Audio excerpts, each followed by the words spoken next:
ദൈവനാ ദൈവനാമത്തിന് മഹത്വം ഉണ്ടാകട്ടെ.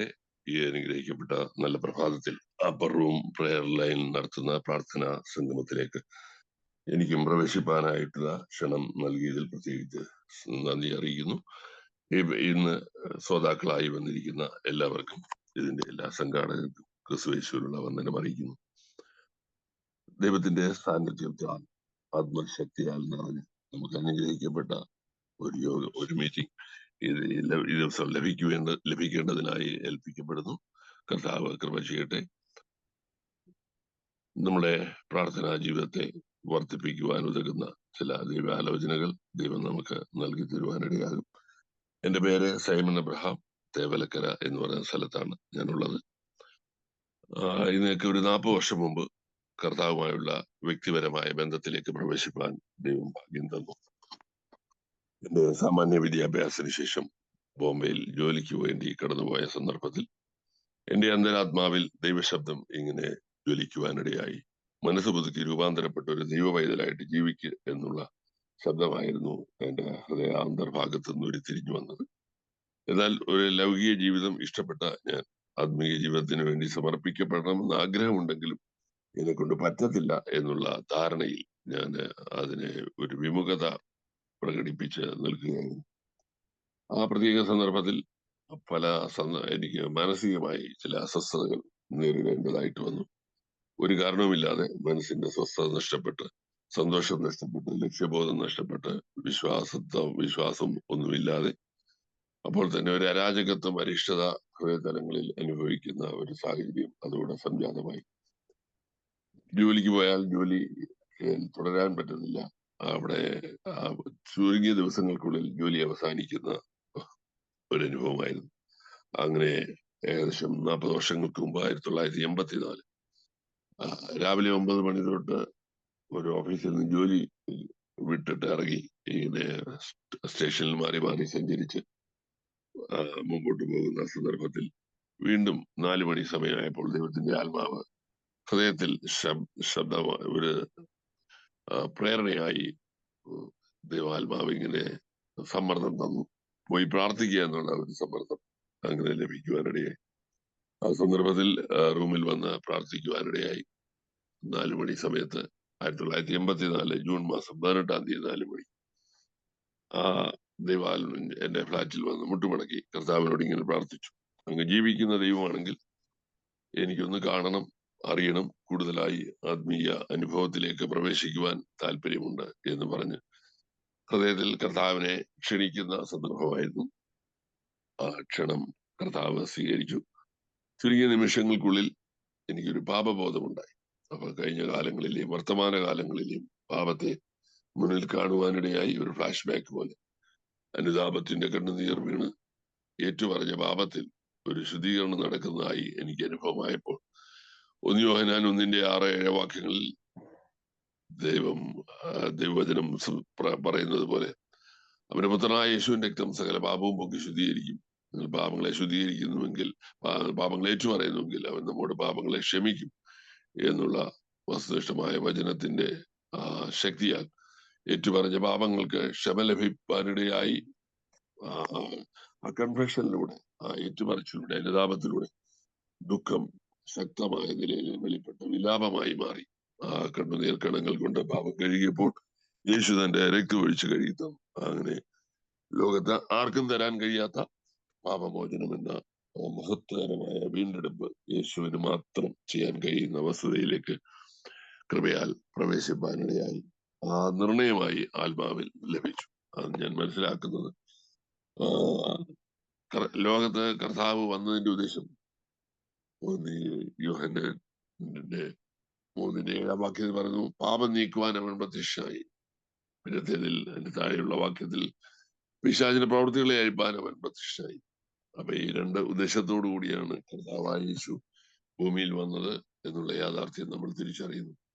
മത്തായി 1:21 അവൻ തന്നെ ജനത്തെ അവരുടെ പാപങ്ങളിൽ നിന്ന് മോചിപ്പിക്കാൻ ഇരിക്കൊണ്ട് അവൻ യേശു എന്ന് പേരിടുന്നു. ഗബ്രിയേൽ മറിയോട് പറയുന്നു, എന്തുകൊണ്ടാണ് യേശു എന്ന് പേരിടണം?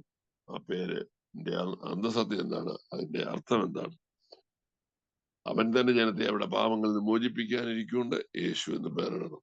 അങ്ങനെ ഭൂമിയിൽ പാപമോചനത്തിന് വേണ്ടി പിതാവ് അയച്ച പുത്രനെ നമ്മൾ സ്വീകരിക്കുമ്പോൾ ഏറ്റുപറച്ചിലും കണ്ണുനീർ കണങ്ങൾ കൊണ്ട് പാപം അത് കഴുകുമ്പോൾ കർത്താവ് തന്റെ രക്തത്താൽ നമ്മെ ശുദ്ധീകരിക്കുന്നു എന്നുള്ള ഏറ്റവും കാതലായ ഏറ്റവും പ്രാധാന്യമുള്ള ഒരു ആത്മീയ അനുഭവത്തിലേക്കാണ് നാം പ്രവേശിക്കുവാനിടയാകുന്നത്. അനുതാപമില്ലാതെ മനസ്സാന്തരം ഉണ്ടാകുകയില്ല, ദുഃഖമുണ്ട്. 36 സങ്കീർത്തനം പറയുന്ന പോലെ എനിക്ക് എന്റെ കുറ്റം തെളിഞ്ഞ് വെറുപ്പായി തോന്നും. ആ കുറ്റം തെളിഞ്ഞ കുറ്റത്തോട് വെറുപ്പ് തോന്നുകയും അത് ഏറ്റു പറഞ്ഞ് ഉപേക്ഷിക്കുകയും ചെയ്യുന്ന ഒരു അന്തരീക്ഷം കർത്താവുമായുള്ള ഉടമ്പടി ബന്ധത്തിലേക്ക് പ്രവേശിക്കുമ്പോൾ ആദ്യം ഉണ്ടാകുന്ന പ്രധാനപ്പെട്ട അനുഭവം അതാണ്. അപ്പോസ്തലപ്രവൃത്തി 3:26 ഇങ്ങനെ പറയുന്നു, പിതാവായ ദൈവം തന്റെ പുത്രനെ ഭൂമിയിലേക്ക് അയച്ചത് ഓരോരുത്തരെ അവനവന്റെ അകൃത്യങ്ങളിൽ നിന്ന് തിരിച്ച് അനുഗ്രഹിക്കേണ്ടതിനത്രേ. ഓരോരുത്തരെ അവനവന്റെ അകൃത്യത്തിൽ നിന്ന് തിരിച്ച് അനുഗ്രഹിക്കേണ്ടതിനാണ് പിതാവായ ദൈവം യേശു കർത്താവിനെ ഭൂമിയിലേക്ക് അയച്ചത്. സമൂഹമായിട്ടല്ല, ഇൻഡിവിജ്വലായിട്ട് ഓരോ വ്യക്തി ആ കർത്താവിൽ നിന്നുള്ള പാപക്ഷമ സ്വീകരിക്കുമ്പോഴാണ് ഹൃദയനിർണയത്തിൽ ദൈവത്തോടുള്ള സ്നേഹവും കർത്താവിനോടുള്ള ബന്ധവും വർദ്ധിച്ചു വരുവാനിടയാകുന്നത്. ഏകദേശം ഒരു ആത്മീയ ഉണർവിന് വേണ്ടി 90കളിൽ ദൈവം പ്രാർത്ഥിക്കുവാനുള്ള ഒരു നിയോഗം തന്നു. ഞാനിങ്ങനെ സഭകൾ സഞ്ചരിച്ച് ഓരോ സഭയിലും ഓരോ സഭായോഗം കൂടി, എനിക്ക് തോന്നുന്നു 1350-ലധികം സഭകളിൽ വ്യത്യസ്ത ഇടങ്ങളിൽ സഭായോഗം പ്രസംഗിച്ചു കഴിഞ്ഞു ഈ വർഷങ്ങളായിട്ട്. അപ്പം ഓരോ ദേശത്തെ ആത്മീയ അന്തരീക്ഷവും കർത്താവിങ്കിലേക്ക് വന്ന ആളുകളുടെ ആത്മീയ ജീവിതവും ഒക്കെ മനസ്സിലാക്കുവാനും പഠിക്കുവാനും അവരെ ചില കാര്യങ്ങൾ ഉപദേശിക്കുവാനുമായിട്ടാണ് ഞാൻ ഇങ്ങനെ യാത്ര ചെയ്യുവാനിടയാകുന്നത്. ഓരോ സ്ഥലങ്ങളിലും നമ്മൾ പോകുമ്പോൾ കർത്താവ് ചെയ്ത ഏറ്റവും വലിയ കാര്യം എന്തെന്ന് ആളുകളോട് ചോദിക്കുമ്പോൾ, ഒരു ക്വസ്റ്റ്യൻ ഇടുമ്പോൾ എല്ലാവരും പറയുന്ന ഉത്തരം ഇങ്ങനെയാണ്: ഞങ്ങൾക്ക് നിരാശയായിരുന്നു, ഇപ്പൊ പ്രത്യാശ ഉണ്ടായി, ഞങ്ങൾക്ക് സന്തോഷം ലഭിച്ചു, ഞങ്ങൾക്ക് സമാധാനം ലഭിച്ചു, ഞങ്ങൾക്ക് വീടില്ലായിരുന്നു, വീട് ലഭിച്ചു, ഞങ്ങളുടെ കുഞ്ഞുങ്ങളൊക്കെ നല്ല വിദ്യാഭ്യാസം സിദ്ധിപ്പാനിടയായി, അവർക്ക് നല്ല വിവാഹം നടന്നു, നല്ല തൊഴിൽ കിട്ടി, പണ്ടത്തെ കഷ്ടതയും പട്ടിണിയും ദുരിതവും ഒക്കെ മാറി. ഇങ്ങനെയുള്ള ഭൗതിക ജീവിത വിഷയങ്ങളായിരിക്കും എല്ലാവരും ഏറെക്കുറെ എനിക്ക് തോന്നുന്നു 98% സഭകളിൽ നിന്നും ആളുകൾ പ്രതികരിച്ചിട്ടുള്ള അനുഭവം വാക്കുകൾ അതാണ്. എന്നാൽ യഥാർത്ഥത്തിൽ അതാണോ? അപ്പൊ അതെല്ലാം കർത്താവ് നൽകുന്ന അനുഗ്രഹങ്ങളുടെ ഭാഗമാണ്. മുമ്പേ അവൻ രാജ്യവും നീതി അന്വേഷിക്കുക, അതോടുകൂടി ഇതൊക്കെയും ദൈവം നൽകുന്നു എന്നുള്ളത് ഏറ്റവും അനുഗ്രഹിക്കപ്പെട്ട ഒരു വസ്തുതയാണ്. ഒരു ദൈവപൈതലിന് സ്വർഗത്തിലെ ദൈവത്തിന്റെ മഹത്വത്തിന്റെ ധനത്തിനൊത്തവണ്ണം നമ്മുടെ ബുദ്ധിമുട്ടുകളെ തീർത്തു തരുവാൻ തക്കതായ ശേഷിയും പ്രാപ്തിയും കൃപയും കരുണയുമുള്ള ഒരു മഹാദൈവത്തെ അത്രേ നാം സേവിക്കുന്നു. എങ്കിലും വസ്തുനിഷ്ഠമായി യഥാർത്ഥത്തിൽ ഈ രക്ഷയുടെ ആ സന്തോഷം, കർത്താവിങ്കിലേക്ക് വന്ന അനുഭവത്തിന്റെ ആഴം പലപ്പോഴും വ്യക്തമല്ല. അനുതാപവും ദുഃഖവും വെളിപ്പെട്ട് ഏറ്റുപറച്ചിലുണ്ടായി അപ്പോഴൊരു എൻകൗണ്ടർ, ഒരു കണ്ടുമുട്ടൽ ഉണ്ടാകുന്ന സാഹചര്യത്തിലൂടെയാണ് യഥാർത്ഥത്തിലുള്ള ദൈവകൃപ പ്രാപിപ്പാനും ദൈവമക്കളായി തീർന്ന് അനുഗ്രഹിക്കപ്പെട്ട ജീവിതം നയിക്കുവാനും സാധ്യമാകുന്നത്. നമുക്കറിയാം, യെശയ്യാവിന്റെ പുസ്തകം 6-ാം അധ്യായത്തിൽ വലിയ പ്രവാചകനായ യെശയ്യാവ് അദ്ദേഹം മറ്റ് യഹൂദയിലെയും ഇസ്രായേലിലുമുള്ള ജനത്തിന് പാപബോധം നൽകി അവരെ ദൈവത്തിലേക്ക് മടക്കി കൊണ്ടുവരുന്ന ആത്മീയ ശുശ്രൂഷ ചെയ്തു വരിക. അങ്ങനെ ഒരു നല്ല ശുശ്രൂഷയിലൂടെ മുമ്പോട്ട് പോകുന്ന കാലയളവിലാണ് 6-ാം അധ്യായത്തിൽ, യെശയ്യാവിന്റെ പുസ്തകം 6-ാം അധ്യായത്തിൽ ഭൂമിയിൽ ഇരുന്നുകൊണ്ട് പ്രവാചകൻ ഒരു വലിയ ദർശനം കാണുവാനിടയാകുന്നു. കണ്ടത് മറ്റൊന്നുമല്ല, സ്വർഗത്തിലെ ആരാധന, ദൂതന്മാരുടെ അവിടെ മഹാശക്തിയോടും സന്തോഷത്തോടും സംതൃപ്തിയോടും ഒരു വലിയ ആരാധന അവിടെ നടക്കുന്നതാണ് ഭൂമിയിൽ അദ്ദേഹത്തിന് കാണുവാൻ കഴിഞ്ഞത്. ശ്രാവയന്മാരും ക്രോമയന്മാരും ദൂതന്മാരും എല്ലാം ആരാധിക്കുന്ന ആരാധന ഇവിടെ കാണുകയാണ്. രണ്ടുകൊണ്ട് പാദം മൂടി, രണ്ടുകൊണ്ട് മുഖം മൂടി, രണ്ടുകൊണ്ട് പറന്ന് സൈന്യങ്ങളുടെ യഹോവ പരിശുദ്ധൻ പരിശുദ്ധൻ എന്ന് ദൂതൻ മറ്റൊരു ദൂതനോട് പറഞ്ഞ് ആരാധിക്കുന്ന ആരാധനയുടെ ആരവമാണ് താൻ ഭൂമിയിൽ നിന്ന് കാണുവാനിടയായി. അപ്പൊ അങ്ങനെ ഭൂമിയിൽ ഇരുന്നു കൊണ്ട് ഈ ആരാധന ദർശിക്കുവാനായി ഇടയായപ്പോൾ അദ്ദേഹത്തിന് ശക്തമായ പാപബോധം ഉണ്ടാകുകയാണ്. അദ്ദേഹം ഉടനെ വിലപിക്കുകയാണ്, അയ്യോ, അശുദ്ധിയുള്ള അതരമുള്ള മനുഷ്യനാണ് ഞാൻ, അശുദ്ധിയുള്ള അതരങ്ങളുള്ള ആളുകളുടെ കൂടെ ജീവിക്കുകയാണെന്നുള്ള വലിയ വിലാപം അദ്ദേഹത്തിനുണ്ടാകുന്നു.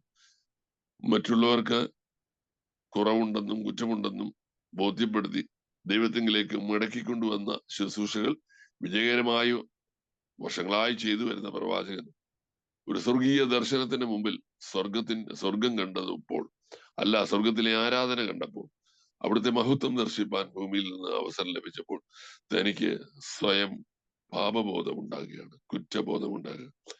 ഇതൊരു വലിയ വസ്തുതയാണ്. ദൈവത്തെ ഒരു മനുഷ്യൻ കാണുമ്പോൾ അവൻ സ്വയം കാണുവാനിടയാണ്. ദൈവത്തെ കാണുന്ന മനുഷ്യൻ ദൈവത്തിന്റെ മഹത്വവും അതിന്റെ മാന്യതയും സ്വഭാവവും ശ്രേഷ്ഠതയും തിരിച്ചറിയുമ്പോൾ സ്വയം കാണുന്ന ഒരു അനുഭവത്തിലേക്ക് വരുവാനിടയാണ്. ഇവിടെ യെശയ്യാവ് വലിയ വിലാപത്തിലേക്ക് പ്രവേശിക്കുകയാണ്.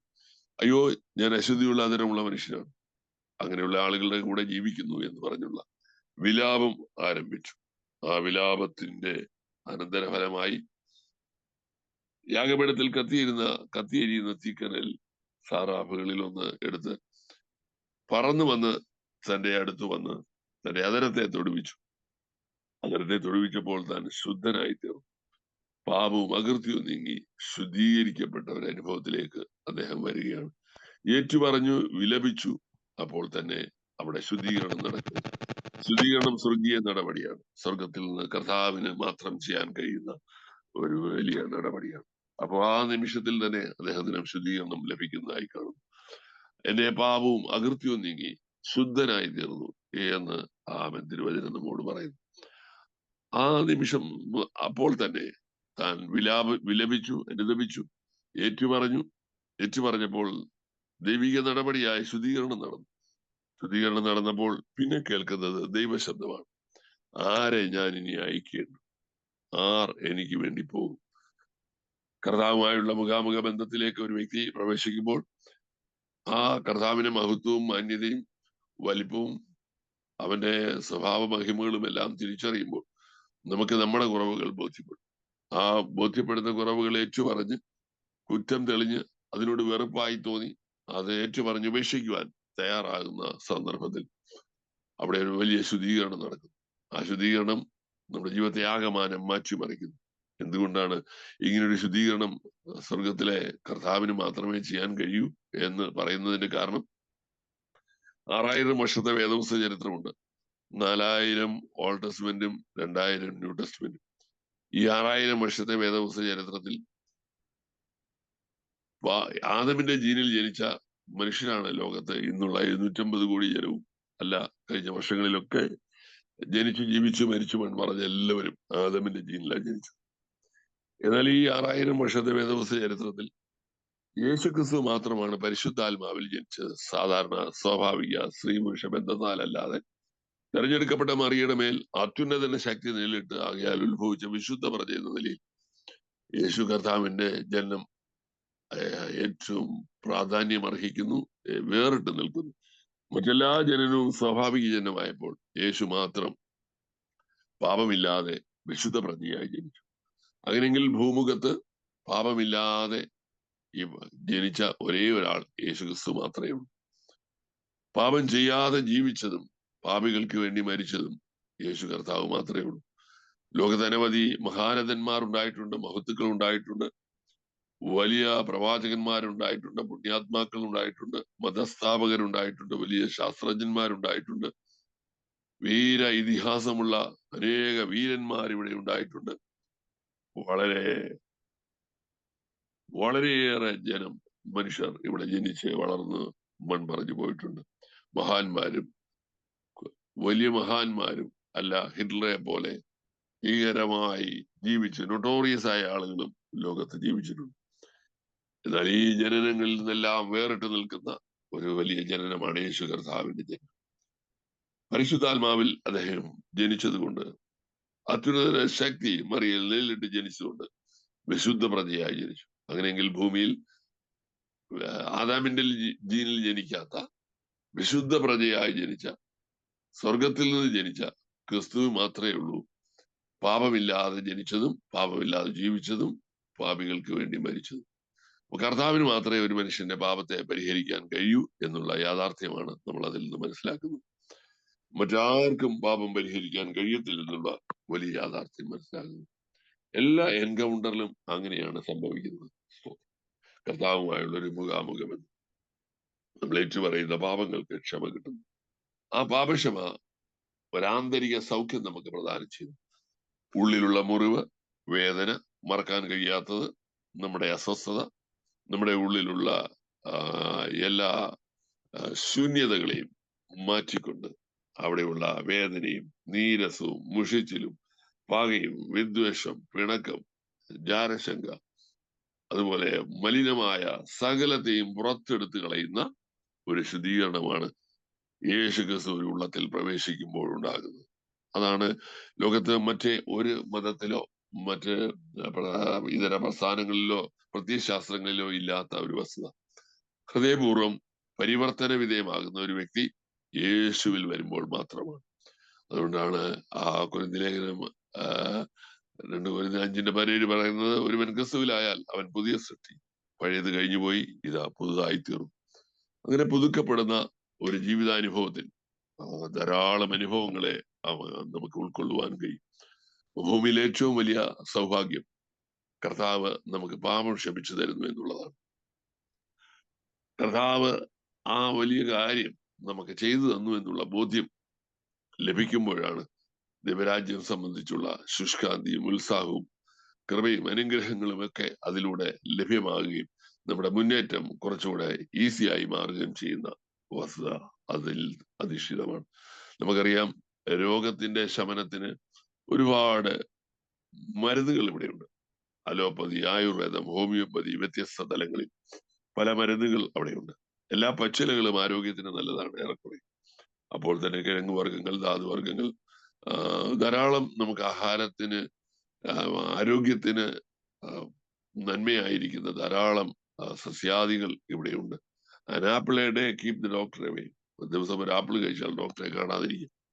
ഓറഞ്ചും നെല്ലിക്കായോ അല്ല, നമുക്കിവിടെ കിട്ടുന്ന ധാരാളം വിഭവങ്ങൾ സസ്യാദികളിൽ നിന്നും ജന്തുജാലങ്ങളിൽ നിന്നും ഒക്കെ കിട്ടുന്ന ധാരാളം വിഭവങ്ങൾ നമുക്ക് പാപമോചനം തരുന്നതല്ല, രോഗശാന്തി തരുന്നതാണ്. സ്വതം. അപ്പൊ അങ്ങനെയെങ്കിൽ ലോകത്ത് പാപമോചനം തരുവാൻ അലോപ്പതിയിലും ആയുർവേദത്തിലും ഹോമിയോപ്പതിയിലും മരുന്നൊന്നുമില്ല. പച്ചില വർഗങ്ങളിൽ ധാമനൊന്നുമില്ല. ഒരുപക്ഷെ ആരോഗ്യത്തെ പ്രദാനം ചെയ്യും, രോഗസൗഖ്യം ഉണ്ടാകും. എന്നാൽ പാപമോചനത്തിന് ഉള്ള ഒരേ ഒരു മരുന്ന് യേശു ക്രിസ്തുവിൽ മാത്രമാണുള്ളത്. കർത്താവിലുള്ള ഈ മരുന്ന് നമ്മൾ ഉൾക്കൊള്ളുകയും അതിന്റെ യാഥാർത്ഥ്യം തിരിച്ചറിയുകയും ചെയ്യുമ്പോഴാണ് കർത്താവിനോടുള്ള സ്നേഹം വർദ്ധിക്കുവാനിടയാകുന്നത്. ലോകത്ത് പാപം മോചിക്കുവാൻ ഒരേ ഒരാൾ മാത്രം. അത് ഞാൻ എന്റെ പാപങ്ങൾ ഏറ്റു പറയുമ്പോൾ കർത്താവ് പാപക്ഷമ അതിലൂടെ തരികയാണ്. അങ്ങനെ 84 ജൂൺ മാസം 18-ാം തീയതി 4 മണിക്ക് യേശു കർത്താവിനെ ഹൃദയത്തിൽ രക്ഷിതാവായി കർത്താവായി സ്വീകരിപ്പാനുള്ള വലിയ ഭാഗ്യം ദൈവം തന്നു. അപ്പോ അങ്ങനെ ആ ഭാഗ്യത്തിൽ അവിടുന്ന് ഇരുന്നപ്പോൾ യേശു ഇല്ലാതിരുന്നു. കർത്താവിനെ ക്ഷണിച്ചു ഉള്ളിലേക്ക് പ്രവേശിപ്പാനിടയായി. ആന്തരികവും ബാഹ്യവുമായ ഒരു വലിയ ശുദ്ധീകരണം അപ്പോൾ തന്നെ നടന്നു. കണ്ണുനീർക്കണങ്ങൾ കൊണ്ട് പാപം കഴിയുമ്പോൾ യേശു തന്നെ രക്തം ഒഴിച്ചു കഴിയും. ഒരു ശുദ്ധീകരണം നടന്നു. പാപമോചനം എന്ന വീണ്ടെടുപ്പ് കർത്താവ് പറയുന്ന ശിഷ്യന്മാരെല്ലാം പ്രസംഗിച്ചതാണ്. യോഹന്നാൻ സ്നാപകൻ അതാണ് പ്രസംഗിച്ചത്.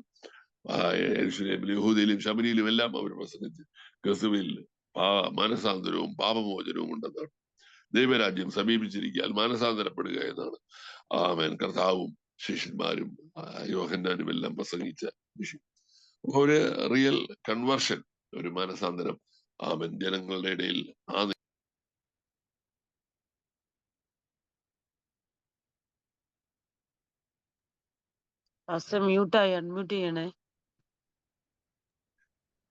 എന്തുകൊണ്ടോ വർഷങ്ങളായി ആളുകൾ കൂട്ടായ്മകളിലൊക്കെ ധാരാളം സംബന്ധിക്കുന്നു വരുന്നു എങ്കിലും ഒരു സഭയിൽ ചെന്നാൽ 1-2 പേര് മാത്രമേ കാണുള്ളൂ. അല്ലെ ഒരു 3-4 യേശുവായിട്ട് ഒരു എൻകൗണ്ടർ ഉള്ളത്, കർത്താവിനെ മുഖാമുഖം കണ്ടത്, യെശയ്യാവ് കണ്ടതുപോലെ അല്ല, പൗലോസ് അപ്പോസ്തലപ്രവൃത്തി 9-ാം അധ്യായത്തിൽ കണ്ടതുപോലെ. പൗലോസ് ദമസ്കോസിലേക്ക് പ്രയാണം ചെയ്യുന്ന നാഴികയിൽ ഒരു വലിയ പ്രകാശം തന്നെ ചുറ്റുമിനി. ആ പ്രകാശത്തിന്റെ പ്രഹരശക്തി കൊണ്ട് തന്റെ വാഹനമൃഗത്തിൽ നിന്ന് താൻ നിലത്ത് വീഴുവാനിടെ ആ പ്രഹരശക്തിയേറ്റ് അദ്ദേഹം വിളിച്ചു ചോദിക്കുന്നു. കർത്താവ് അവരോട് ചോദിക്കുന്നു, നീ ആരാ കർത്താവ്? നീ ശൗലേ ശൗലേ നീ എന്നെ ഉപദ്രവിക്കുന്നത്? ഉടനെ അദ്ദേഹം വിളിച്ചു ചോദിക്കുന്നു, നീ ആരാ കർത്താവെ? മറുപടി ലഭിക്കുന്നു, നീ ഉപദ്രവിക്കുന്ന യേശുവാണ്. ആ മറുപടി ലഭിച്ച അനന്തരം അടുത്തതായി ഒരു നിയോഗമാണ് അദ്ദേഹത്തിന് ലഭിക്കുന്നത്. നേർവീതിയിൽ യൂദയുടെ വീട്ടിലേക്ക് പോകണം. അപ്പോസ്തലപ്രവൃത്തി നമുക്ക് കാണാം, യൂദയുടെ വീട്ടിലേക്ക് പോകണം. ആ നിയോഗം അനുസരിച്ച് അദ്ദേഹം പോകാനായിട്ട് തയ്യാറാകുന്നു. അപ്പോൾ തന്നെ അങ്ങകലെ ശൗലിന്റെ മാനസാന്തരത്തിന് വേണ്ടി പ്രാർത്ഥിക്കുന്ന ഒരു അനന്യാസ് ഉണ്ടായിരുന്നു. അന്യാസിന്റെ പ്രാർത്ഥന ദൈവസന്നിധിയിലെത്തി. ശൗൽ വിശ്വാസികളെ പീഡിപ്പിച്ച് ഉപദ്രവിച്ച് കൊലയും ഭീഷണിയും നിശ്വസിച്ച് സകല മനുഷ്യരെയും നശിപ്പിക്കുന്ന പ്രക്രിയയിൽ ഏർപ്പെട്ടിരുന്ന ആ വ്യക്തിത്വമാണല്ലോ. എന്നാൽ അവിടെ വലിയൊരു മാറ്റം അദ്ദേഹത്തിൽ സംഭവിക്കുകയാണ്. അനന്യാസിനോട് പറഞ്ഞു, ശൗലിന് വേണ്ടി നേർവീതിയിൽ യൂദയുടെ വീട്ടിലോട്ട് പോയി ഒന്ന് പ്രാർത്ഥിക്കണം. അന്യാസ് പറഞ്ഞു, അയ്യോ, ആ മനുഷ്യന് വേണ്ടി ഞാൻ പ്രാർത്ഥിക്കുകയോ? ഞങ്ങളെ കൊല്ലാനുള്ള അധികാരപത്രവും ഈ മാർഗത്തെ മുച്ചോട്ട് മുടിച്ചു കളയുവാൻ കച്ചുകെട്ടി പുറപ്പെട്ടിരിക്കുന്ന ഈ മനുഷ്യനെ അദ്ദേഹത്തിന് വേണ്ടി ഞാൻ പ്രാർത്ഥിക്കുക. കർത്താവായ യേശു ആ സന്ദേശം അവന് കൈമാറുന്നത് ഇതാണ്, നീ ഉദ്ദേശിക്കുന്ന പോലെയല്ല, ഇപ്പൊ അവരൊരു മാനപാത്രമാണ്. ജാതികൾക്ക്, യഹൂദന്മാർക്ക്, രാജാക്കന്മാർക്ക്, 3 കൂട്ടർക്ക് വേണ്ടി ഞാൻ തെരഞ്ഞെടുക്കപ്പെട്ടിരിക്കുന്നു. നീ പോയി പ്രാർത്ഥിച്ചാൽ മതി. എന്നാൽ അന്യാസ് അതിന് തയ്യാറായി. അന്യാസ് വന്നു, നേർവീതിയിൽ യൂദയുടെ വീട്ടിൽ വന്നു. അവിടെ പ്രാർത്ഥിച്ചുകൊണ്ടിരിക്കുന്ന ശൗലിന്റെ മേൽ കരം വെച്ചു പ്രാർത്ഥിച്ചു. ആ നിമിഷം കണ്ണിലെ ചെതുമ്പൽ വീണു, താൻ കാഴ്ച പ്രാപിച്ചു. കാഴ്ച പ്രാപിച്ച അനന്തരം ആത്മപൂർണനായി പിന്നത്തേതിൽ കർത്താവിന്റെ വയൽ പ്രദേശത്ത് ഒരു ശക്തമായ പോരാളിയായി ഓടുകയാണ്. അദ്ദേഹത്തിന്റെ പ്രസംഗ വിഷയം മറ്റൊന്നുമല്ല, യേശു ദൈവപുത്രനാണ്, സ്വർഗം ഒരു യാഥാർത്ഥ്യമാണ്. കർത്താവുമായുള്ള ബന്ധത്തിലേക്ക് ജനത്തെ ആഹ്വാനം ചെയ്യുന്ന, വിളിച്ചു കൊണ്ടുവരുന്ന ദൈവരാജ്യ പ്രവർത്തനത്തിൽ താൻ വ്യാപൃതനായി പിന്നെ മുന്നോട്ട് പോവുകയാണ്. അപ്പൊ അവിടെയും ആമൻ എൻകൗണ്ടറിലൂടെ തനിക്ക് ആമൻ ശൗലേ ശൗലേ നീ ഉപദ്രവിക്കുന്ന എന്ന് ചോദിക്കുന്ന ആ ചോദ്യത്തിലൂടെ അദ്ദേഹത്തിന് പാപബോധം ഉണ്ടാകുകയാണ്. അവിടെ നീ ആരാ കർത്താവേ? നീയാണോ എന്റെ കർത്താവ് എന്ന് പറഞ്ഞു. നീ ദൈവപുത്രനാണ് ആമൻ, നീ ഉപദ്രവിക്കുന്ന യേശു എന്നുള്ള മറുപടി കർത്താവിൽ നിന്ന് കിട്ടുമ്പോൾ യേശു ദൈവപുത്രനാണെന്നുള്ള വസ്തുത പൗലോസിനെ നേരിട്ട് അറിയിക്കുകയാണ് കർത്താവ്. അതോടുകൂടി താൻ ഒരു കാര്യം മനസ്സിലാക്കി, യേശു ദൈവപുത്രനാണ്.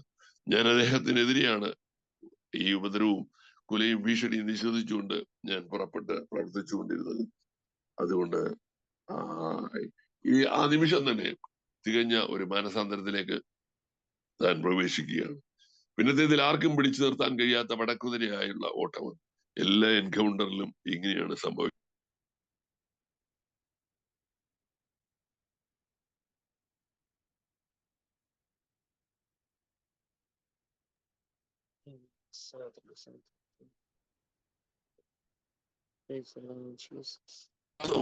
എന്ന് താൻ തന്നെ കണ്ടെത്തി. യേശുവും പുരുഷാരും കൂടെ രാജവീതിയിലൂടെ വരുന്ന സന്ദർഭത്തിൽ യേശുവിനെ കുറിച്ച് കേൾക്കുകയും അറിയുകയും ചെയ്തു. അവൻ മഹത്വകരമായ പ്രവൃത്തികളും ലാവണ്യ വാക്കുകളും സംസാരിക്കുന്നു, അസാധാരണ വീര്യപ്രവൃത്തികൾ ചെയ്യുന്നു. ഈ വസ്തുക്കൾ കേൾക്കുകയോ കാണുകയോ അറിയുകയോ ഒക്കെ ചെയ്ത ഭാഗ്യം അദ്ദേഹത്തിന് ലഭിച്ചു. ഇദ്ദേഹത്തിന് യേശുവിനെ എങ്ങനെയുള്ളവനെന്നൊന്ന് കാണണം എന്നൊരു ആഗ്രഹം തന്നെ ആത്മാവിൽ അങ്കുരിച്ചു. അപ്പൊ ആഗ്രഹം മുൻനിർത്തി ബഹുപുരുഷാരവുമായി രാജവീതിയിലൂടെ നടന്നു പോകുന്ന യേശുവിനെ താഴെ നിന്ന് കാണുവാൻ നിവൃത്തിയില്ല എന്ന് അദ്ദേഹം മനസ്സിലാക്കുമ്പോൾ തന്റെ കുറവ് നീളക്കുറവാണ്, അത് താൻ തന്നെ മനസ്സിലാക്കിയിട്ട് അതിന് പരിഹാരം താൻ തന്നെ കണ്ടുപിടിച്ചു. ആ കണ്ടുപിടിച്ച പരിഹാരം മറ്റൊന്നുമല്ല, പൊക്കമുള്ള ഒരു സ്ഥലത്ത് അല്ല ഒരു വൃക്ഷത്തിന്റെ മുകളിൽ കയറി രാജവീതിയിലൂടെ പുരുഷാരവുമായി തിക്കി വരുന്ന ക്രിസ്തുവിനെ ഒന്ന് കാണുക എന്നുള്ള തന്റെ ആഴമായ ആഗ്രഹത്തെ മുൻനിർത്തി ബന്ധപ്പെട്ട് മുള്ളുള്ള ആ അതിവൃക്ഷത്തിൽ താൻ കയറി അവിടെ ഇരിപ്പുറപ്പിച്ചു. കർത്താവും പുരുഷാരവും കൂടെ ആ വഴി വരുമ്പോൾ, ഈ അത്തിയുടെ ചുവട്ടിൽ വരുമ്പോൾ കർത്താവിനൊരു വെളിപ്പാടുണ്ടാകുകയാണ്. താഴെ നോക്കിയാണല്ലോ നടക്കേണ്ടത്. അവിടെ വെച്ച് യേശു മുകളിലേക്ക് നോക്കുന്നു. മുകളിലേക്ക് നോക്കി സക്കായിയെ കണ്ടിട്ട് അവൻ സക്കായിയെ വിളിച്ച്, സക്കായിയെ നീ വേഗം ഇറങ്ങി വരാൻ പറഞ്ഞു. അപ്പൊ യേശുവിനെ കാണാൻ ആഗ്രഹിച്ച ഒരു മനുഷ്യനെ യേശു കാണുന്നു എന്നുള്ളതാണ് അതിലെ വലിയ ദൂത്. ഏത് മനുഷ്യനും കർത്താവിനെ കാണണമെന്നൊരു ആഗ്രഹം ഉണ്ടാകണം. നേരിട്ട് കാണുവാനുള്ള ഒരു ആഗ്രഹം വചനത്തിലൂടെ അവൻ വെളിപ്പെട്ടിട്ടുണ്ട്. ദൈവാത്മാവിൽ ക്രിസ്തു വെളിപ്പെട്ടിട്ടുണ്ട്. ദൈവാത്മാവ് നമുക്ക് വെളിപ്പെടുത്തി തരും. പിതാവായ ദൈവം യേശു ക്രിസ്തുവിനെ വെളിപ്പെടുത്തിയിട്ടുണ്ട്. അവൻ കർത്താവ് തന്നെ മോശയുടെ പ്രവാചക പുസ്തകങ്ങളിലും തിരുവഴുത്തുകളിലും എന്നെ കുറിച്ച് എഴുതിയിരിക്കുന്നു. എല്ലാം കർത്താവ് ആ നിലയിൽ ഈ ഭൂമിയിലേക്ക് വന്ന വ്യക്തിത്വമാണെന്ന് സന്നിഗ്ധമായി തന്റെ പ്രസ്താവനകൾ അതിന്നും ശക്തമായി നിലകൊള്ളുന്നു. അങ്ങനെയെങ്കിൽ കർത്താവുമായിട്ടുള്ള വ്യക്തിപരമായ ബന്ധത്തിൽ ഒന്ന് കാണാനുള്ള ആഗ്രഹം ഉണ്ടെങ്കിൽ അവർക്ക് തീർച്ചയായും കാണാം. ആ ആഗ്രഹം ഹൃദയത്തിലുണ്ടെങ്കിൽ ആ ഹൃദയത്തിലുള്ള ആഗ്രഹത്തെ യേശു കാണുകയും അവൻ കർത്താവ് നമ്മെ പേർ ചൊല്ലി വിളിക്കുകയും ചെയ്യും. ഇവിടെ സംഭവിക്കുന്ന എങ്ങനെയാണ്? കാട്ടത്തി മരത്തിൽ കയറി യേശുവിനെ കാണാനിരിക്കുന്ന സക്കായിയെ യേശു കണ്ടപ്പോൾ അവൻ പെട്ടെന്ന് വിളിച്ച് താഴെ ഇറക്കി. തനിക്ക് അവിടുന്ന് കണ്ടുപിരിയാനേ താല്പര്യമുള്ളായിരുന്നു. യേശു ഒരു പടി കൂടെ കടന്ന് പറയുകയാണ്, ഞാൻ ഇന്ന് നിന്റെ ഭവനത്തിൽ നിന്നോടൊപ്പം പാർക്കും എന്ന് പറഞ്ഞ് അവന്റെ ഭവനത്തിലേക്ക് പോവുകയാണ്. ഓക്കെ, അവൻ യേശു ആ ഭവനത്തിലേക്ക് ചെല്ലുമ്പോൾ, സക്കായുടെ കൂടെ പോകുമ്പോൾ ആ യാത്ര ഒരു തരം ദുഷ്കരമായ യാത്രയായിരിക്കും. കാരണം സർവശക്തനായ, സർവജ്ഞാനിയായ, സർവ സാന്നിധ്യം നൽകിയില്ലോ എവിടെയുമുള്ളവനായ, അപ്പോൾ തന്നെ ദിവ്യ സ്വഭാവങ്ങളുടെ വിളനിലമായിരിക്കുന്ന കർത്താവ്, ആ കൊലോസ്യൻ പറയുന്ന പോലെ ദൈവത്തിന്റെ സർവസമ്പൂർണ്ണതയും ദേഹരൂപത്തിൽ വസിക്കുന്നവനാണ് യേശു ക്രിസ്തു.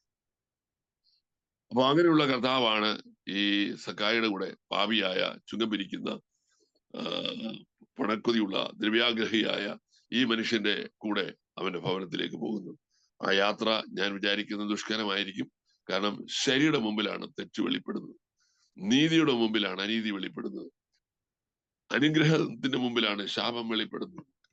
ദൈവത്തിന്റെ സർവസമ്പൂർണതയായ ദിവ്യ സ്വഭാവങ്ങളായ നീതിയും സ്നേഹവും ത്യാഗവും സൗമ്യതയും ദീർഘക്ഷമയും എല്ലാം ഉള്ളടക്കം ചെയ്തിരിക്കുന്ന കർത്താവിന്റെ കൂടെയാണ് ഭവനത്തിലേക്ക് പോകുന്നത്. അപ്പോൾ തന്നെ അവന് ഹൃദയത്തിൽ ഒരു പാപബോധവും ആ കുറ്റം തെളിഞ്ഞ് വരുന്ന ഒരവസ്ഥയും സക്കായിക്കുണ്ടായിക്കണം.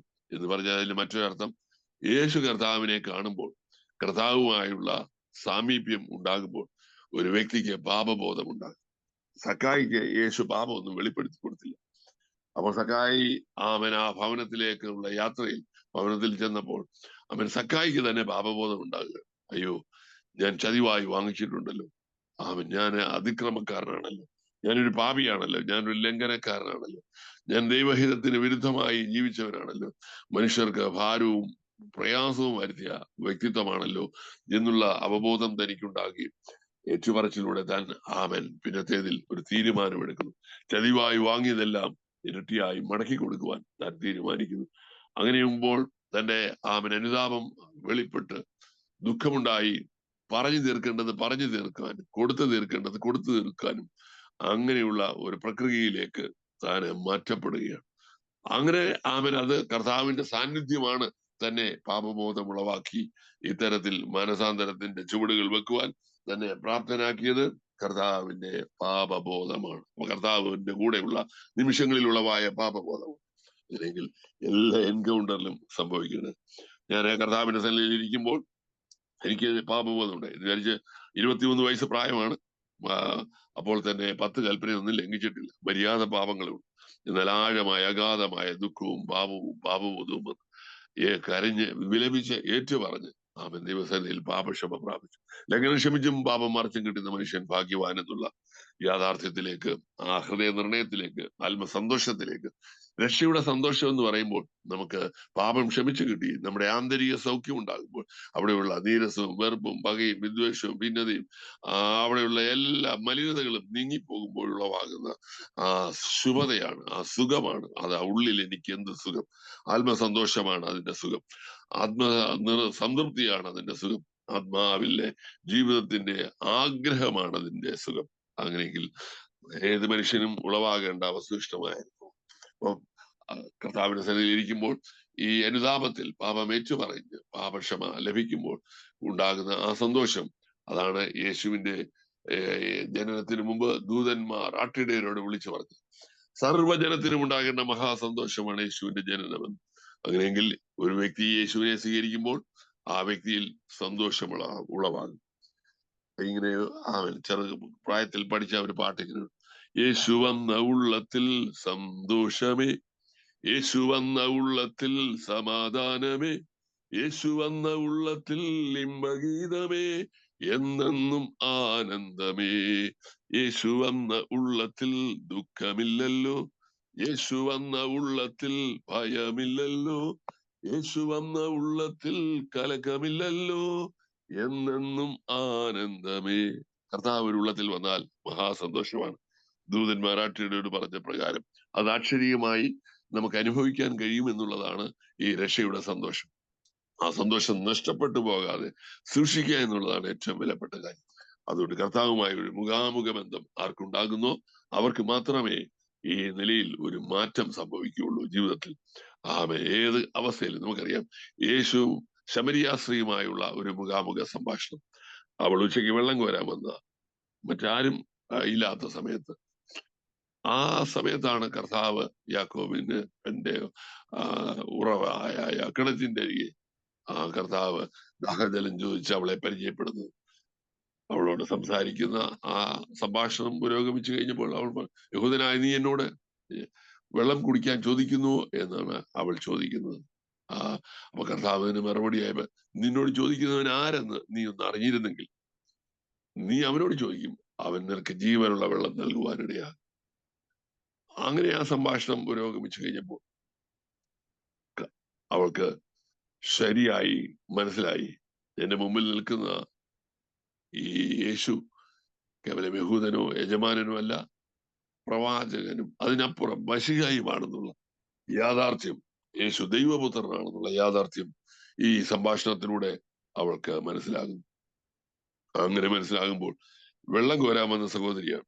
അപ്പൊ അവള് അത്യാവശ്യത്തിനാണല്ലോ വെള്ളം എടുക്കേണ്ടത്.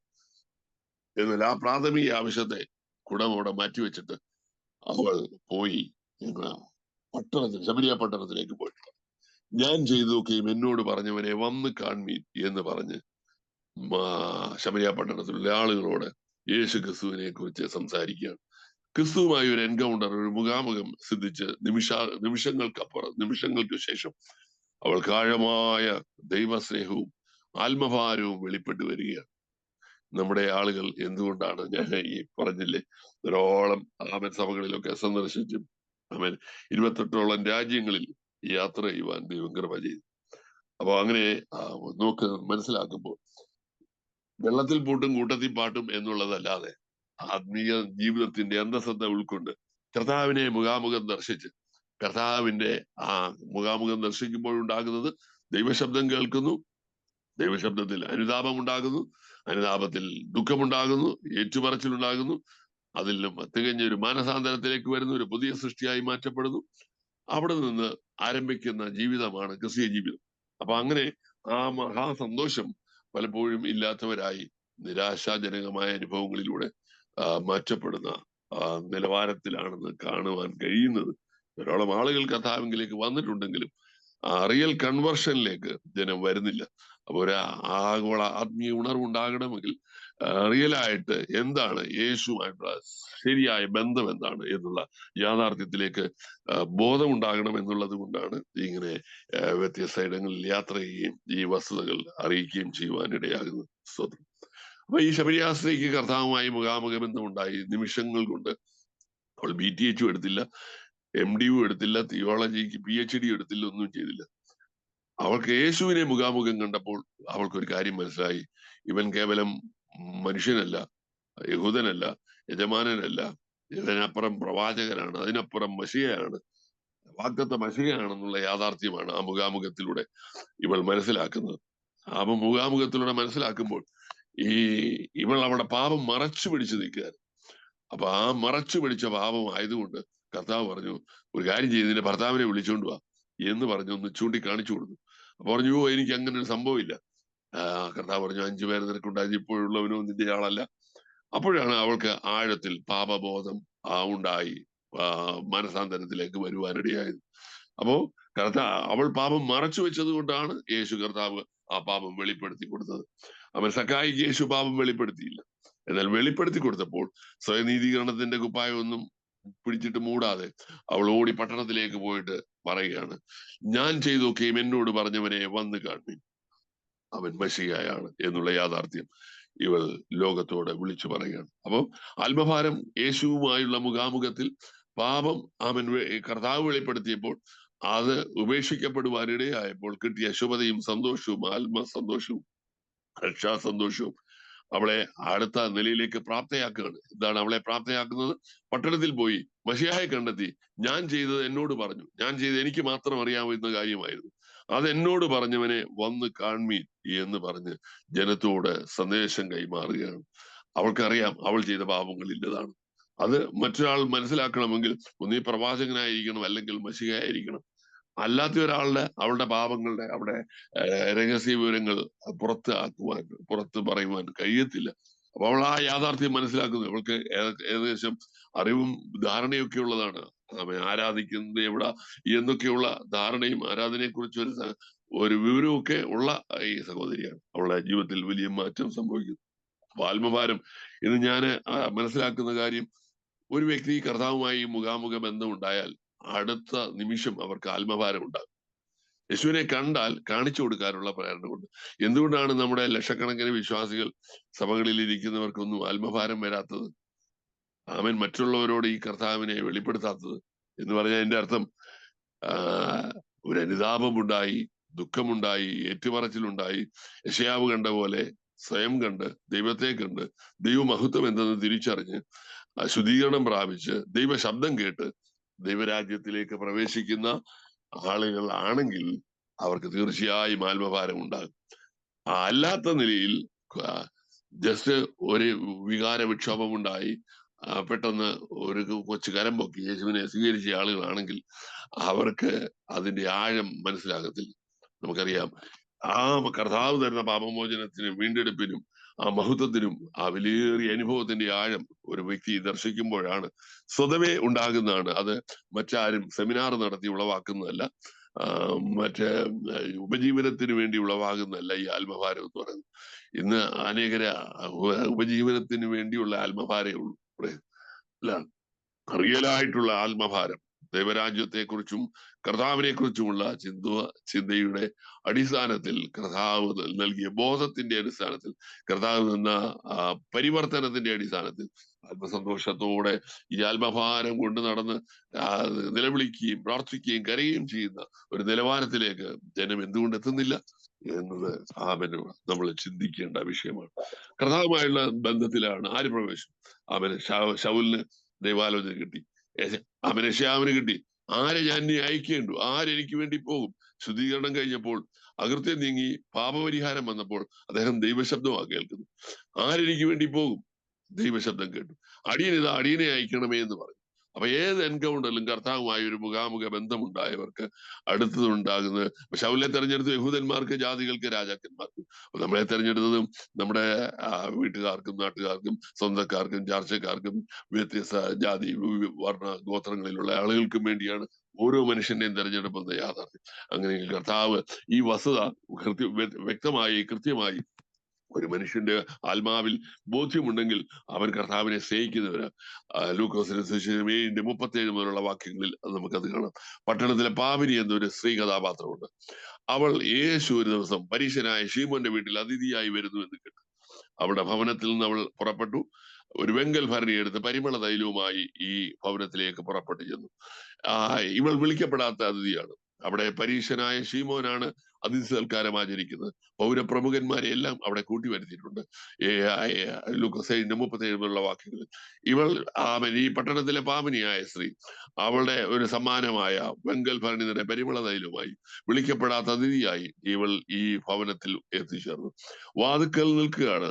യേശു അവിടെ ഇരിപ്പുണ്ട്. തൊട്ടുരുമി നിൽക്കുന്ന അവൾക്ക് ആ കർത്താവിനോട് ചേർന്ന് നിൽക്കുന്നു. അവിടെ കണ്ണുനീരുകൊണ്ട് യേശുവിന്റെ പാദം നനച്ചു, തലമുടി കൊണ്ട് തുടച്ചു, ഇടവിടാതെ ചുംബിച്ചു, കൊണ്ടുവന്ന് തൈലം പൂശി. ഇതെല്ലാം കണ്ടപ്പോൾ ശീമോനും കൂട്ടർക്കും അസഹ്യതയും അസ്വസ്ഥയും ഉണ്ടായി. യേശു കർത്താവിനെ ഒരു അതിഥി സൽക്കാരത്തിന് വേണ്ടി വിളിച്ചതാണ്. അത് നല്ല ആ മാന്യത കൊടുത്ത് സ്വീകരിക്കാനായി വിളിച്ചതാണ്. വിളിച്ചിട്ട് ഈ കർത്താവ് എന്ത് ചെയ്യുന്നു? ആ ഈ അവന് പ്രവാചകനോ ദിവ്യാത്മാവോ വല്ല ഉള്ള വ്യക്തിയാണ് ആയിരുന്നെങ്കിൽ ഈ പാപിനിയായ സ്ത്രീ വന്ന് തൊട്ടുരുമി നിൽക്കുവാൻ അനുവദിക്കത്തില്ല എന്ന ചിന്ത ഇവരുടെ ഉള്ളങ്ങളിലൂടെ കടന്നു പോകുന്നത് യേശു വായിച്ചറിഞ്ഞു. ഉടനെ കർത്താവ് ഒരു കഥ പറഞ്ഞു. ഒരു കടക്കാരനുണ്ടായിരുന്നു. ആ കടക്കാരൻ ഒരാളിന് 500 ഷെക്കേലും മറ്റൊരാളിന് 50 ഷെക്കേലും ആ കടം കൊടുത്തു. എന്നിട്ട് ഔദാര്യ മനസ്സിന്റെ ഉടമയായ ഈ കടം കൊടുത്ത മണി ലെൻഡർ ഇവരെ രണ്ടുപേരെയും വിളിച്ചിട്ട് പറഞ്ഞു, നിങ്ങൾ പൈസ തിരിച്ചു തരണ്ട. എന്നിട്ട് കർത്താവ് ഇവരോട് ചോദിക്കുന്നു, രണ്ടുപേര് കടം വിളച്ചു കൊടുത്തല്ലോ യജമാനൻ, 500 50, ഇവരാര് അധികമായി സ്നേഹിക്കും? അപ്പോൾ ഉടനെ എല്ലാവരും ഒരേ സ്വരത്തിൽ അധികം വിളച്ചു കിട്ടിയവർ അധികമായി സ്നേഹിക്കും. അപ്പൊ ശീമോനും കൂട്ടരും യേശുവിനെ വിളിച്ചു. പക്ഷേ അവർ ചെയ്യേണ്ട ശുശ്രൂഷകളൊന്നും ആ ശീമോനും കൂട്ടരും ചെയ്തില്ല. ഈ സ്ത്രീ സ്നേഹത്തോടെ ഭവനത്തിൽ നിന്ന് പുറപ്പെട്ടു വന്നു. സ്വമേധയാ വന്നതാ, വിളിക്കപ്പെടാത്തതിയെ വന്നത്, യേശുവിനെ സ്നേഹിച്ചു വന്നതാ, യേശുവിനെ ശുശ്രൂഷിക്കാൻ വന്നതാ. ഇതായിരിക്കണം ഒരു വ്യക്തിയുടെ അവസ്ഥ. മനസാന്തരപ്പെട്ട കർത്താവിനെ കണ്ടെത്തിയ ഒരു വ്യക്തിയുടെ അവസ്ഥ ഇതാ. സ്വമേധയാ തങ്ങളിലുള്ള നന്മകളുമായി വന്ന് കർത്താവിന്റെ പാദസേവ ചെയ്യുന്ന, ശുശ്രൂഷിക്കുന്ന, സ്നേഹിക്കുന്ന. അപ്പൊ അതുകൊണ്ട് ഈ ശീമോന്റെ കൂട്ടരുടെ ഉള്ളിൽ കൂടെ കടന്നുപോയ നിരൂപണങ്ങളെ കണ്ടുകൊണ്ട് യേശു അവരോട് ചോദിച്ചു, നിങ്ങൾ എന്താ ഇങ്ങനെയൊക്കെ ചിന്തിക്കുന്നേ? ഈ ശീമോനെ, നിന്റെ വീട്ടിൽ ഞാൻ വന്നു, നീ എനിക്ക് കാലിൽ വെള്ളം തന്നില്ല, നീ എനിക്ക് ചുംബനം തന്നില്ല. പക്ഷെ ഇവൾ വന്നിടം മുതൽ എന്റെ കണ്ണുനീര് കൊണ്ട് എന്റെ പാദം നനയ്ക്കുന്നു, തലമുടി കൊണ്ട് തുടയ്ക്കുന്നു, ഇടവിടാതെ എന്നെ ചുംബിക്കുന്നു. നീ ഇതൊന്നും തന്നില്ലല്ലോ. അപ്പൊ യേശുവിനും പ്രതീക്ഷയുണ്ട്. ഇന്ന് നമ്മുടെ ആളുകളെല്ലാം യേശുവിനെ സൂപ്പർ മാർക്കറ്റായി ഉപയോഗിക്കുക, യേശുവിൽ നിന്നെല്ലാം വാങ്ങിച്ചുകൊണ്ട് പോവുക. എന്നാൽ കർത്താവിന് പ്രതീക്ഷയുണ്ട്. കർത്താവിനെ സ്നേഹിക്കണമെന്ന്, കർത്താവിനെ അടുത്ത് നിൽക്കണമെന്ന്. ആ പാപക്ഷമയുടെ ആന്തരിക സൗഖ്യം മനുഷ്യർക്ക് നൽകി അവരെ സ്വസ്ഥമാക്കണമെന്നും സംതൃപ്തരാക്കണമെന്നും സന്തോഷവാന്മാരും സന്തോഷവതികളുമാക്കണമെന്നും കർത്താവിന് താല്പര്യമുണ്ട്. എന്നേക്കുമുള്ള ഒരു സന്തോഷമാണ് കർത്താവിന്. ഈ സഹോദരി സ്നേഹം പ്രകടിപ്പിച്ചു കഴിഞ്ഞപ്പോൾ, അസാധാരണമായ ആ സ്നേഹത്തിന്റെ ആഴം അവിടെ വെളിപ്പെടുത്തി കഴിഞ്ഞപ്പോൾ യേശു അവളെ അഭിനന്ദിച്ചിട്ട് പറഞ്ഞു, നിന്റെ ബഹിവിധമായ പാപങ്ങൾ ക്ഷമിച്ചു തന്നിരിക്കുന്നു. അപ്പോൾ ഉടനെ വീണ്ടും അവർക്ക് ചിന്താക്കുഴപ്പമുണ്ടായി. അവിടെ പാപം മോചിക്കാൻ യഹൂദന്മാരുടെ മര്യാദ പ്രകാരം അവരുടെ പാരമ്പര്യത്തിലും പ്രമാണത്തിലും ഉള്ളത് ദൈവത്തിന് മാത്രമേ അധികാരമുള്ളൂ എന്നുള്ള വസ്തുത അവർക്കറിയാം. അപ്പൊ യേശു പാപം മോചിച്ചു കൊടുത്തു എന്ന് പറയുമ്പോൾ അവർക്ക് പിന്നെയും അസഹ്യതയായി. അപ്പൊ യേശു ദൈവദൂഷണം പറയുകയാണ്. എന്നാൽ അവരെ തിരിച്ചറിയേണ്ടതിനായി അവൾക്ക് പാപമോചനം നൽകി എന്നുള്ള വസ്തുത യേശു അവിടെ വ്യക്തമായി ആ മനുഷ്യരുടെ മുമ്പിൽ വെളിപ്പെടുത്തി അഭിനന്ദനത്തിന് അർഹയായി അവൾക്ക് മടങ്ങി പോകുവാൻ കൃപ ലഭിച്ചു എന്നുള്ള ഒരു യാഥാർത്ഥ്യം. സ്തോത്രം. അപ്പൊ കർത്താവിനെ കണ്ടെത്തിയവർ കർത്താവിനെ സ്നേഹിക്കുന്നവരാണ്. അപ്പൊ ഇന്ന് കർത്താവിനെ സ്നേഹിക്കുന്നവർ സഭയിലില്ല. കർത്താവിൽ നിന്നെല്ലാം വാങ്ങിച്ചുകൊണ്ട് പോകുന്നവരേ ഉള്ളൂ സഭയിൽ. നമ്മൾ കർത്താവുമായുള്ള ബന്ധത്തിലേക്ക് പ്രവേശിക്കുമ്പോൾ ആഴമായ സ്നേഹം പ്രകടിപ്പിക്കാൻ ദൈവസഭ മുഴുവൻ, ഈ പ്രാർത്ഥനാലയിൽ പങ്കെടുക്കുന്ന ആളുകൾ, ദൈവസഭയിലുള്ള ദൈവജനം മുഴുവൻ യേശുവിനെ സ്നേഹിച്ചു തുടങ്ങിയാൽ ഉണർവാകും, ഉത്സാഹമാകും, കൃപയാകും.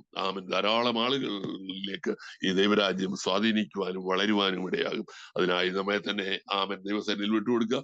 ഞാൻ അങ്ങനെ പ്രാർത്ഥിച്ച് സമർപ്പിക്കുന്ന നിമിഷത്തിൽ അവിടുന്ന് എഴുന്നേറ്റു, വലിയ സന്തോഷത്തോടെ എഴുന്നേറ്റു. യേശു വന്ന ഉള്ളത്തിലുള്ള സന്തോഷത്തോടെ എഴുന്നേറ്റു. അന്ന് 9 മണിക്ക് പിറ്റേ ദിവസം എനിക്ക് തോന്നി ഇത് ആരോടെങ്കിലും പറഞ്ഞ് പ്രാർത്ഥിക്കണം. ഞാൻ മർത്തോമായിൽ നിൽക്കുന്നുണ്ട്, മർത്തോമ പള്ളിയിൽ പോയി അച്ഛനോട് പറയാമെന്ന് വിചാരിച്ചു. അങ്ങനെ യാത്ര ചെയ്യുമ്പോൾ അവിടെ അച്ഛനില്ല. തിരിച്ച് ഒരു ട്രെയിൻ വന്ന് നിൽക്കുന്നു. ആ ട്രെയിനിന്റെ ഒരു കമ്പാർട്ട്മെന്റിൽ ഒരു അച്ഛൻ നിൽക്കുന്നു. ഫാദർ ഏവൻ, ഓർത്തഡോക്സിലെ ഒരു അച്ഛൻ. ഞാൻ പരിചയപ്പെട്ടിട്ട് പറഞ്ഞു, ഇന്നലെ 4 മണിക്ക് ഞാൻ 18-ാം തീയതി 4 മണിക്ക് യേശുവിനെ സ്വീകരിച്ചു. 19-ാം തീയതി രാവിലെ ഇത് മറ്റൊരാളിനോട് പറയാനായിട്ട് ഇറങ്ങിയതാണ്. അപ്പൊ അദ്ദേഹത്തോട് സംസാരിച്ചു പറഞ്ഞു, മോനെ നല്ല കാര്യമാണല്ലോ, ഞാനൊരു ഹോസ്പിറ്റലിൽ രോഗിക്ക് വേണ്ടി പ്രാർത്ഥിക്കാൻ പോകുന്നു, നീ എന്റെ കൂടെ വാ എന്ന് പറഞ്ഞ് ഞങ്ങള് അദ്ദേഹത്തിന്റെ കൂടെ പോയി പ്രാർത്ഥിച്ചപ്പോൾ ഒരു വലിയ സന്തോഷം.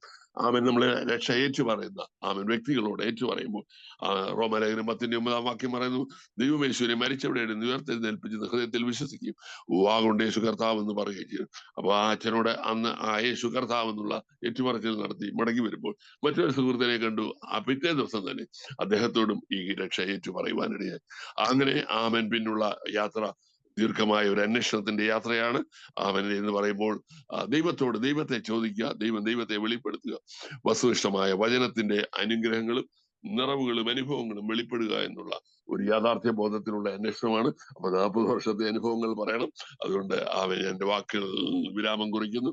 അവൻ നമുക്ക് ഇന്ന് ലഭിച്ച അവൻ പ്രാർത്ഥനയ്ക്കായി രാജ്യങ്ങൾ സന്ദർശിച്ച് പ്രാർത്ഥിക്കുന്ന ഒരു നിയോഗം ദൈവം 90കളിൽ നൽകിയതുകൊണ്ട് ഇങ്ങനെ കേരളത്തിലാണെങ്കിലും ഇന്ത്യയിലെ 3 പ്രാവശ്യം 28 സംസ്ഥാനങ്ങളും അമേരിക്കയിലെ 50 സ്റ്റേറ്റ് 64 ദിവസം കൊണ്ട് യാത്ര ചെയ്ത് പ്രാർത്ഥിപ്പാൻ ദൈവം 2010 പാസ്റ്റർ ടി ജെ സാമുവൽ ഞങ്ങൾ ഒരു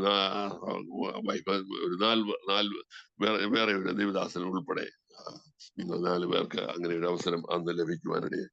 ദൈവം ആമനെ UK അതുപോലെ മറ്റു പല രാജ്യങ്ങളിലും ഉൽപ്പത്തി 13 നിന്ന് 90കളിൽ പ്രാർത്ഥനയ്ക്കിരിക്കുന്ന സമയത്ത് ദൈവം വെളിപ്പെടുത്തിയാണ്. ഒരു അന്ത്യകാല ഉണർവ് വേണ്ടി പ്രാർത്ഥിച്ചപ്പോൾ അബ്രഹാമും ലോത്തും തമ്മിൽ സെപ്പറേറ്റ് ചെയ്യുന്ന ഒരു സാഹചര്യമാണ് ഉൽപ്പത്തി 13 പ്രതിപാദ്യ വിഷയം. അബ്രഹാമിന് അത് വിഷമമായി. എന്നാൽ അബ്രഹാമിന്റെ മുമ്പിൽ ദൈവം പ്രത്യക്ഷപ്പെട്ട് പറഞ്ഞു, നീ വിഷമിക്കേണ്ട, കൂടാരത്തിന് പുറത്തു വാ, തലപൊക്കി കിഴക്കും പടിഞ്ഞാറും തെക്കും വടക്കും നോക്കും ദേശം തരാം. നീ നെടുകയും കുറിയ സഞ്ചരിക്കുന്ന ദേശം തരാം. ഒരു 40 ദിവസം പ്രാർത്ഥനയിൽ 90 മാർച്ച് ഏപ്രിൽ മാസങ്ങളിൽ കുവൈറ്റിൽ ജോലി ചെയ്യുന്ന സമയത്ത് അവിടെ വെച്ച് ഈ പ്രാർത്ഥനയിൽ ഒത്തിരി സംഭവങ്ങളുണ്ട്. അതിലൊരു ദിവസം വെളിപ്പാട് ഈ നിലയിൽ അന്നു മുതൽ ഇങ്ങനെ ദേശത്ത് നെടുകയും കുറുകയും സഞ്ചരിച്ച് പ്രാർത്ഥിക്കുന്ന ഒരു പ്രാർത്ഥന അനുഭവത്തിന്റെ പങ്കാളിയാണ് ഞാനും. ഇങ്ങനെ യാത്ര ചെയ്യുന്നു, ദേശങ്ങൾ ഉണർത്തപ്പെടുവാൻ. അപ്പൊ അതിന്റെ പ്രാഥമിക റൗണ്ടിൽ സാംസ്കാരിക വിപ്ലവം നടന്നെങ്കിൽ അടുത്ത വിപ്ലവം നടക്കും. ബോധതലങ്ങളിൽ എന്താണ് ക്രിസ്തു, ആരാണ് ക്രിസ്തു, എന്താണ് നമുക്ക് ലഭിക്കുന്ന അനുഭവങ്ങൾ, അതിന്റെ വ്യക്തത ജനത്തിനുണ്ടായി വന്നിട്ട് ആ പ്രാർത്ഥനയിൽ ജാഗരിക്കുകയും പോരാടുകയും ചെയ്യുമ്പോഴാണ് ഒരു സെക്കൻഡ് തലത്തിലുള്ള പ്രാർത്ഥനയുണ്ട്. ദൈവാത്മാവ് ഏൽപ്പിക്കുന്ന വിഷയങ്ങളെ ഏൽപ്പിച്ച് പ്രാർത്ഥിക്കുന്ന അന്യഭാഷയിലും ദർശനങ്ങളിലും സ്വപ്നങ്ങളിലും ദൈവിക വെളിപ്പാടുകളിലും പ്രാർത്ഥിക്കുന്ന പ്രാർത്ഥന അത് സെക്കൻഡ് തലം. അത് യെരമ്യാ പ്രവാചകന്റെ പുസ്തകം 33:3 വിളിച്ചപേക്ഷിക്കുക ഞാൻ നിനക്ക് ഉത്തരം വരും. അത് ഒന്നാമത്തെ തലം. നമ്മൾ ആവശ്യങ്ങളാണ് പറയാറുള്ളത്, അതൊക്കെ കിട്ടാറുണ്ട്. രണ്ടാമത്തെ തലം മഹത്വം അഗോചരമായ കാര്യം ദൈവം നമ്മോട് പറയുന്നു. പ്രാർത്ഥനയിലിരിക്കുമ്പോൾ ദൈവം നമ്മോട് സംസാരിക്കുന്ന, നമ്മെ ഏൽപ്പിക്കുന്ന വിഷയങ്ങളെ പ്രാർത്ഥിക്കുമ്പോഴാണ് ആഗോള ആത്മീക വിടുതൽ ഉണ്ടാകുന്നത്. അതിനൊരു ഗ്ലോബൽ റിവൈവലിന് വേണ്ടി വർഷങ്ങളായി 90കൾ മുതൽ പ്രാർത്ഥിക്കുകയും അനേകരിൽ ഈ പ്രാർത്ഥനയുടെ ആവശ്യകത ബോധ്യപ്പെടുത്തുകയും അങ്ങനെ അപ്പോൾ തന്നെ അടിസ്ഥാന ആത്മീക തത്വങ്ങളിലേക്ക് ജനം വന്നില്ല എന്നുള്ള ദുഃഖത്തോടെ വരാൻ വേണ്ടി നിലയിൽ പ്രബോധിപ്പിക്കുകയും ചെയ്യുന്ന ഒരു എളിയ ശുശ്രൂഷ ചെയ്തു വരുന്നു. ദൈവം നമ്മെ സഹായിക്കട്ടെ. അനുഗ്രഹിക്കപ്പെട്ട പ്രാർത്ഥനാ ജീവിതവും അനുഗ്രഹിക്കപ്പെട്ട ആത്മീയ മുന്നേറ്റവും ദൈവജനത്തിന് ഉണ്ടാകട്ടെ. എന്റെ എല്ലാ ശ്രോതാക്കൾക്കും പ്രത്യേകിച്ച് ദൈവ കൃപ ധാരാളമായി ലഭിക്കട്ടെ. നിങ്ങൾ അനുഗ്രഹത്തോടെ ആയിരിക്കാം. ദൈവം സഹായിക്കട്ടെ. ഒരു വാക്ക് പ്രാർത്ഥിക്കാമോ? ആമേൻ. പരിശുദ്ധ പിതാവേ, നിത്യനായ ഞങ്ങളുടെ കർത്താവേ, ഇന്ന് ഈ ദിവസം ഞങ്ങൾക്ക് ഒരുമിച്ച് ഇങ്ങനെ അപ്പർ റൂം പ്രയർ ലൈനിൽ ചേർന്ന് സംസാരിപ്പാനും പ്രാർത്ഥിപ്പാനും തന്ന അവസരത്തിനായി സ്വന്തം ഇപ്പോൾ ഈ ലൈനിലുള്ള എല്ലാവർക്കായി പ്രാർത്ഥിക്കുന്നു. അങ്ങയുടെ മഹത്വം കണ്ടും അങ്ങയുടെ ശബ്ദം കേട്ടും അങ്ങയുമായി മുഖാമുഖ ബന്ധം സ്ഥാപിച്ചു, കണ്ടും കേട്ടും അറിഞ്ഞും അനുഭവിച്ചും ഒരു ആത്മീയ ജീവിതത്തിന്റെ പങ്കാളിത്തവും പശ്ചാത്തലവും എല്ലാവരിലും ഒരുക്കപ്പെടുവാൻ ഞങ്ങൾ പ്രാർത്ഥിക്കുന്നു. കർത്താവേ, അങ്ങയുടെ അനുഗ്രഹങ്ങളുടെ വഴിത്താരകളെ തുറക്കണം. ദൈവിക നന്മകളും ജീവിതാവശ്യങ്ങളുടെ മേലും അങ്ങയുടെ കരുണയുടെയും സ്നേഹത്തിന്റെയും ഉറവ പൊട്ടായി അവരുടെ ആശ്വാസം കൽപ്പിക്കപ്പെടുവാനായി ഏൽപ്പിക്കുന്നു. രോഗികളെ സൗഖ്യമാക്കുന്ന, ബലഹീനതകൾക്ക് മാറ്റം നൽകി ബലം നൽകുന്ന, കൃപയുടെ അത്യന്ത ധനത്താൽ നിറയ്ക്കുന്ന ദൈവരാജ്യ അനുഗ്രഹങ്ങളിലൂടെ നിന്റെ മക്കളെ നടത്തുകയും സഹായിക്കുകയും ചെയ്യണം. ആമേൻ. ഇടവിടാതെ പ്രാർത്ഥിച്ചും ദൈവമുഖം കണ്ടും കർത്താവിൽ നിന്ന് കേട്ടും സ്വർഗീയ തലത്തിൽ ദൈവ ആത്മാവ് വെളിപ്പെടുത്തുന്ന വിഷയങ്ങൾ പ്രാർത്ഥിച്ചു ഈ ലോകരാജ്യങ്ങളിൽ നടക്കേണ്ട അന്ത്യകാല ആത്മീയ ഉണർവിന് വേണ്ടി ശക്തരായി നിലകൊള്ളുവാൻ ഇതിന്റെ എല്ലാ ശ്രോതാക്കൾക്കും ദൈവം കൃപ നൽകുകയും അനുഗ്രഹിക്കുകയും ചെയ്യേണ്ടതിനായി സ്തോത്രം. തിരുനാമത്തെ മഹത്വപ്പെടുന്നു. ഇതിൽ അവസരമൊരുക്കിയ പ്രിയപ്പെട്ടവരെ ദൈവം അനുഗ്രഹിക്കട്ടെ. എല്ലാ നന്മകൾക്കും ആസാരപ്പെടുന്നു യേശു ക്രിസ്തുവിൻ നാമത്തിൽ തന്നെ. ആമേൻ. ആമേൻ. ആമേൻ.